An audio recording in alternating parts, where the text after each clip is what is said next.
नमस्कार दोस्तों, MS campus में आपका स्वागत है। ये जो वीडियो है ये क्लास 10th के लिए है। हमने कल लास्ट वीडियो में भी देखा था कि हमारा चैप्टर 6 हमने स्टार्ट किया था, रासायनिक अभिक्रिया एवं उत्प्रेरक। आज की इस वीडियो में हम डिस्कस करेंगे रासायनिक समीकरण के बारे में। जो प्रीवियस वीडियो है, अगर आपने वो नहीं देखी है तो ऊपर की ओर यहाँ पर लिंक आ रहा होगा उसका, आप वहाँ से उस वीडियो को देख सकते हैं। ठीक है, रासायनिक समीकरण क्या होते हैं, क्या होती हैं, इनको हम समझते हैं। ठीक है, देखिए रासायनिक अभिक्रिया जो है, किसी भी रासायनिक अभिक्रिया को टाइम बहुत लगता है उसे तो करने में, तो उसको हम प्रतीक, उसके प्रतीक, सिंबल्स और फॉर्मूले के थ्रू छोटे आकार में अगर प्रदर्शित करना है तो उसके लिए जिसको हम उपयोग में लेते हैं वो क्या कहलाती है, रासायनिक समीकरण। इसका मतलब किसी रासायनिक अभिक्रिया में काम आने वाले पदार्थों को उनके प्रतीक और सूत्र के रूप में प्रदर्शित करना क्या कहलाता है, रासायनिक समीकरण। क्लियर हो गई डेफिनेशन। जैसे कि हम देखें कि भाई कोयला जो है वो जलकर कार्बन डाइऑक्साइड गैस जो है उसको उत्पन्न करता है।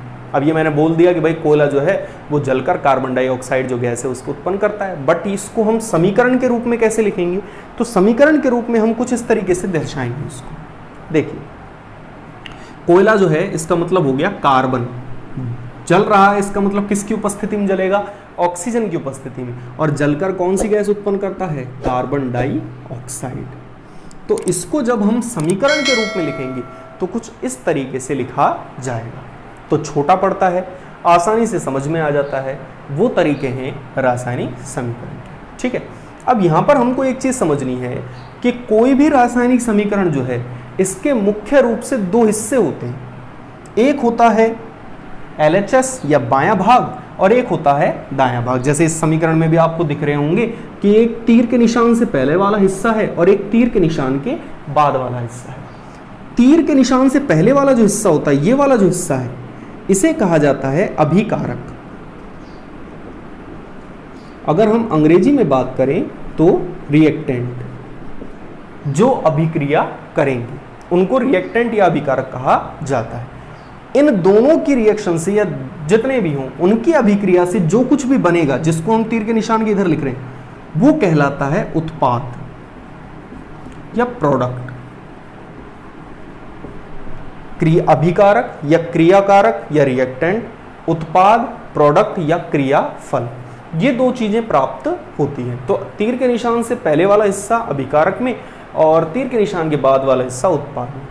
इन दोनों को जोड़ने के लिए इस तीर के निशान का उपयोग किया जाता है। ठीक है, अब रासायनिक समीकरण क्या क्या चीज हमें दर्शा सकती है, तो ये बहुत सारी चीजों के बारे में हमें दर्शाती है कि भाई हमने क्या किन किन चीजों को लिया है, उनसे मिलकर क्या क्या बन रहा है।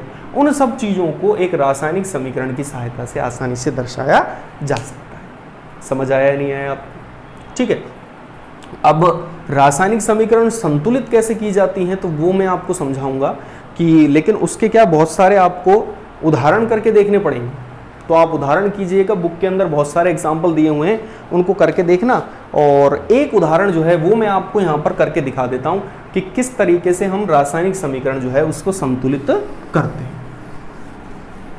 ठीक है, तो यहाँ पर मैं हेडिंग डाल रहा हूँ, रासायनिक समीकरण को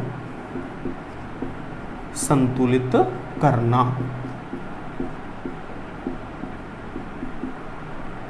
अब सबसे पहली चीज तो ये कि ये संतुलित करना क्या है।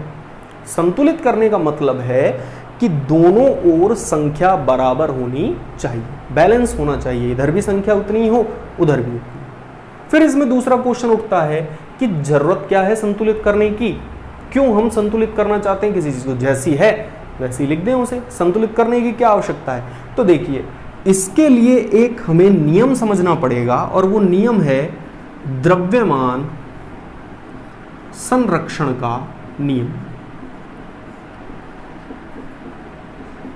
Law of conservation of mass. ये नियम जो है ये इस चीज को प्रदर्शित, इस नियम की वजह से हमको संतुलित करना पड़ रहा है। ये नियम ये कहता है कि आप द्रव्यमान को ना तो उत्पन्न कर सकते हो और ना ही नष्ट कर सकते हो, केवल और केवल उसे एक रूप से दूसरे रूप में रूपांतरित कर सकते हो। मतलब ना तो आप बना सकते हो उसको द्रव्यमान को और ना ही नष्ट कर सकते हो, केवल उसे एक से दूसरे रूप में क्या कर सकते हो, रूपांतरित कर सकते हो। अब इसका मतलब क्या हुआ, इसका मतलब सीधा सा ये है कि आपको 1 किलो वस्तु दी जाए कि भाई ये 1 किलो वस्तु है और इसको आप किसी चीज में डालो, या फिर हम सीधा सा उदाहरण देखें, एक उदाहरण जैसे हमने ले लिया कि भाई आपको 1 लीटर जल दिया गया और 100 ग्राम जो है वो दी गई चीनी, और इन दोनों को आपने मिक्स किया, तो क्या यहां पर दोनों की वैल्यू नहीं आनी चाहिए क्या? जैसे कि 10 किलो आपको ए वस्तु दी और 15 किलो बी वस्तु दी, तो यहां पर इन दोनों का वजन कितना आना चाहिए, 25 किलो आना चाहिए, नहीं आना चाहिए? ऐसा तो नहीं होगा कि आपने यहां पर तो ले रहे हो आप 10 किलो तो ए वस्तु ले रहे हो, 15 किलो बी वस्तु ले रहे हो, और यहां पर आप दिखा रहे हो उनको 5 किलो ही। क्या ये संभव है? क्या कहां गई वो चीज फिर? तो इसीलिए हमको समीकरण को क्या करना पड़ता है, संतुलित, जिससे दोनों ओर मात्रा कैसी रहे, बराबर रहे। समझ में आ गया कि संतुलित क्यों की जाती है? तो संतुलित करने का सीधा सा कारण यह है कि द्रव्यमान संरक्षण नियम ये कहता है कि द्रव्यमान को न तो उत्पन्न कर सकते हैं न नष्ट कर सकते हैं। हम नष्ट भी नहीं कर सकते, उत्पन्न भी नहीं कर सकते, तो उसको दिखाना तो पड़ेगा कि कहाँ गया वो। तो इसके लिए हमें उसे क्या करना पड़ता है, संतुलित करना पड़ता है। ठीक है, अब मैं आपको एक उदाहरण दिखाता हूं जिसके सहायता से हम समीकरण को संतुलित करके दिखाएंगे। संतुलित करने के लिए जिस विधि का सबसे ज्यादा उपयोग किया जाता है वो है हिट एंड ट्रायल मेथड। ये एक विधि है, नाम आपको याद रहना है बस कि हिट एंड ट्रायल मेथड जो है, इसके जरिए हम किसी भी समीकरण को संतुलित करते हैं। ठीक है, अब जैसे मैंने यहां पर उदाहरण लिखा N2 plus H2 NH3, nitrogen hydrogen in दोनों को जोड़ा और अमोनिया का निर्माण हो गया। अब कैसे इसको संतुलित करते हैं, देखिए पहले तो हमको यह समझ में आना चाहिए कि संतुलित है या नहीं है, वो हमको कैसे पता चलेगा। तो आप देखो यहां नाइट्रोजन के 2 अणु हैं, 2 परमाणु दिख रहे हैं आपको। हाइड्रोजन के कितने दिख रहे हैं, 2। यहां नाइट्रोजन का केवल कितना है, 1, और हाइड्रोजन के कितने हो गए, 3। इसका मतलब ये संतुलित नहीं है। अब कैसे संतुलित करते हैं, तो देखिए सबसे पहले इनके चारों ओर एक छोटा सा बॉक्स बना लेते हैं। ये अभी आप शुरू में जब सीखोगे ना, तब आपको ये प्रोसेस करनी पड़ेगी कि बॉक्स बनाना है वो। जब आपको प्रैक्टिस हो जाएगी फिर आप जल्दी जल्दी इनको आसानी से कर पाओगे। फिर क्या करते हैं, यहां बीच में एक लाइन खींच देते हैं तीर के निशान के नीचे, और यहां हम संख्या लिखते हैं। इस बॉक्स के अंदर नाइट्रोजन है, नाइट्रोजन के नीचे कितनी संख्या लिख रही है, 2, तो यहां कितना लिख दिया हमने, 2।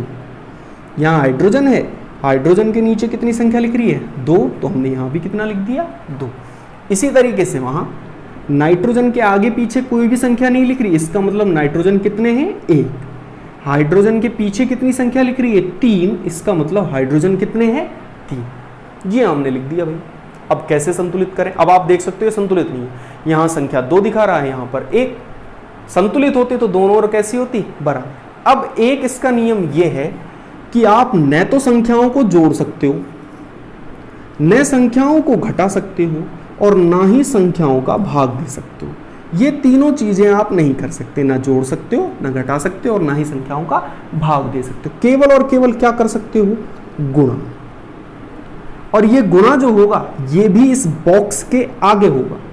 कोई भी संख्या आप लगाओगे वो केवल और केवल बॉक्स के कहां लगाओगे, आगे। पीछे नहीं लगा सकते, अंदर नहीं लगा सकते, केवल और केवल कहां लगेगी, आगे।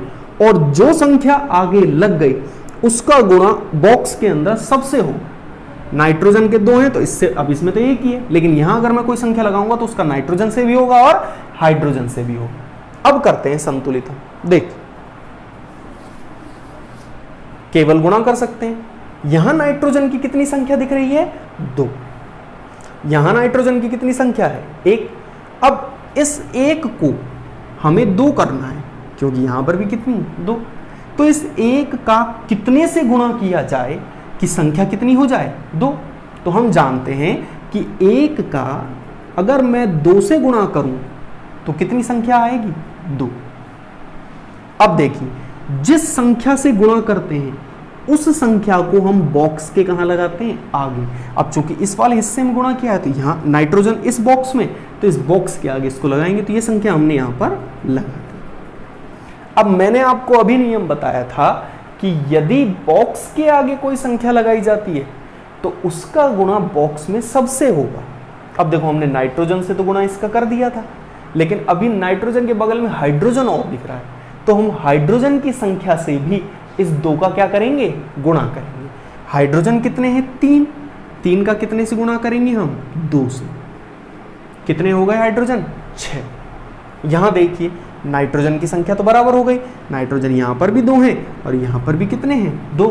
लेकिन हाइड्रोजन की संख्या बराबर नहीं, हाइड्रोजन यहां तो है 2 और यहां पर कितने हैं, 6। अब इसे हमें बराबर करना है, तो देखिए 2 को मैं कितने से गुणा करूं कि 6 हो जाए, तो 2 को कितने से गुणा करें हम, 3 से। 3 से गुणा करने पर कितना आएगा, 6। अब वही नियम, जिस संख्या से गुणा करते हैं उसे बॉक्स के कहां लगाएंगे, आगे। अब आप देखिए दोनों ओर संख्या बराबर है या नहीं है। यहां नाइट्रोजन की संख्या कितनी है, 2, यहां पर भी नाइट्रोजन की संख्या कितनी है, 2, यहां हाइड्रोजन की संख्या कितनी है, 6, और यहां पर भी हाइड्रोजन की संख्या कितनी है, 6। इसका मतलब अब दोनों ओर संख्या बराबर हो चुकी है। जब संख्या बराबर हो जाए तो आप नीचे समीकरण लिख देंगे N2 + 3H2 एरो 2NH3। इस प्रकार से समीकरण को संतुलित किया जाता है। समझ में आया नहीं आया, आ गया होगा थोड़ा। अभी क्या इसमें प्रैक्टिस चाहिए, धीरे धीरे और करो। अब बुक के अंदर आपके बहुत सारे उदाहरण हैं, बहुत सारे दिए हुए हैं, उन सबको करके देखो, समझ आते हैं नहीं आते तो कमेंट करो, मुझे बताओ कि भाई समझ नहीं आ रहा, हम आपको दोबारा से समझाएंगे इस चीज़ को, ठीक है। तो ये तरीका था रासायनिक समीकरणों को संतुलित करने का। अब जो नेक्स्ट वीडियो हमारी होगी उसमें हम रासायनिक अभिक्रिया, मतलब कि जो इस चैप्टर का अगला हिस्सा है उसको समझने की कोशिश करेंगे, ठीक है। तो ये वीडियो कैसी लगी ये मुझे कमेंट करके जरूर बताना। साथ ही साथ कितने आप कर पाए समीकरणों को संतुलित वो भी मुझे बताना। साथ ही साथ और भी अपने दोस्तों को बता देना ताकि वो इस वीडियो को देख पाए, ठीक है। वीडियो देखने के लिए बहुत बहुत धन्यवाद।